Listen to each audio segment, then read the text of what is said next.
అధిక బరువు అనేక సమస్యలకు కారణం. సాహితీ యోగా ఆన్లైన్ క్లాసులో జాయిన్ అవ్వండి.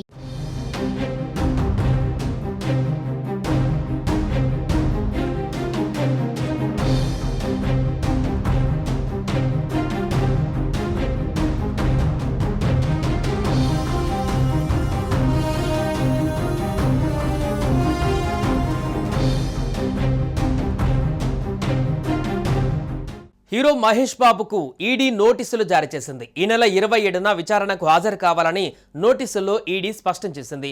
సూరానా గ్రూప్ ప్రకటనలో నటించేందుకు మహేష్ బాబు 5.5 కోట్ల రూపాయలకు పైగానే తీసుకున్నట్లుగా తేలింది. కంపెనీ ప్రమోషన్లో భాగంగా మహేష్ బాబుకు సాయి సూర్య డెవలపర్స్ సంస్థ 5.9 కోట్లు చెల్లించింది. ఇందులో 2.5 కోట్ల నగదు, 3.4 కోట్లను చెక్ రూపంలో మహేష్ అందుకున్నారు.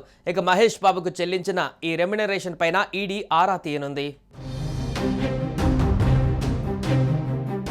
సూరానా అనుబంధ కంపెనీలైన సాయి సూర్య డెవలపర్స్, భాగ్యనగర్ ప్రాపర్టీస్లో జరిపిన సోదాలలో 100 కోట్ల అక్రమ లావాదేవీలను ఈడీ ఆఫీసర్లు గుర్తించినట్టుగా తెలుస్తోంది.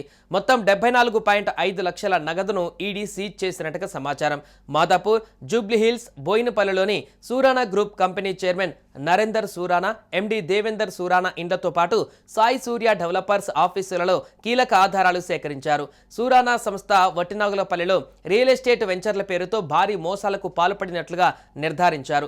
ఇన్వెస్టర్ల నుంచి వసూలు చేసిన డబ్బును షెల్ కంపెనీలకు మళ్లించినట్లుగా ఆధారాలు సేకరించినట్టుగా సమాచారం. సుమన్ టీవీలో మీ పర్సనల్ అండ్ బిజినెస్ ప్రమోషన్స్ కోసం కింది నెంబర్కి కాంటాక్ట్ చేయండి.